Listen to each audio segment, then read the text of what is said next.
নমস্কার বন্ধুরা, কেমন আছেন আপনারা সবাই? আমি ভালো আছি। আমি আজকে বানিয়ে নিয়েছি, বিকেলবেলা স্ন্যাক্স কেকে খেতে ভালোবাসেন, স্প্রিং রোল। এগুলো এখন ফ্রাই করব। দুপুরবেলা বানিয়ে রেখেছিলাম, এখন ভাজবো।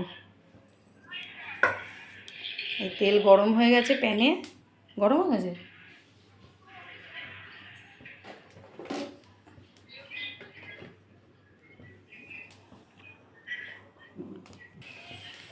এই দেখুন, ফ্রাই করে নিচ্ছি। এখন হালকা ফ্রাই হয়েছে, একটু ফ্রাই করব। এই দেখুন, ব্রাউন কালার হয়ে গেছে। এই পিঠটা উল্টে দিয়েছি, আর এক পিঠ হলে পরে সস দিয়ে খাও, হেভি লাগবে। আমি একে একে সব কটা ভেজে নেবো, বেশি হয়নি, এই 10টা মতন হয়েছে। এখানে 3টে ভাজি, সবগুলোই এরম করে ভেজে নেবো। এরম করে আমি সবগুলোই ভেজে নেবো। এখানে ভেজে নিয়েছি, এখন